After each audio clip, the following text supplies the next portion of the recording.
મુકેશ અંબાણી અને અનિલ અંબાણી એક જ પરિવારના બે ભાઈઓ હોવા છતાં આજે એક દુનિયાનો સૌથી અમીર લોકોમાંથી એક છે, જ્યારે એકની કંપની દેવામાં ડૂબેલી છે. ઘણા લોકોને લાગે છે કે આ નસીબની વાત છે, પણ રિયાલિટી કંઈક અલગ હોય છે. ચાલો સમજીએ કઈ રીતે. અનિલ અંબાણીએ પોતાના મોટા ભાગના પૈસા એવા બિઝનેસમાં નાખ્યા જેમાં બહુ મોટું રિસ્ક હતું, જેમ કે ટેલિકોમ અને પાવર સેક્ટર. આ બંને બિઝનેસ એકબીજા સાથે કનેક્ટેડ હતા. એટલે જેવું માર્કેટ નીચે ગયું, પોતાના બધા બિઝનેસ ધીમે ધીમે ડૂબવા લાગ્યા.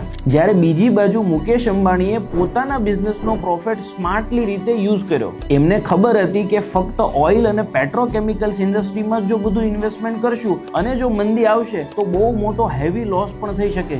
એટલે જ એમણે જીઓ, રિટેલ અને હવે ગ્રીન એનર્જીમાં પણ ઇન્વેસ્ટમેન્ટ કર્યું, જેથી આજે જો એનો એક બિઝનેસ ડાઉન જાય તો બીજા બિઝનેસમાંથી ઇન્કમ આવતી રહે.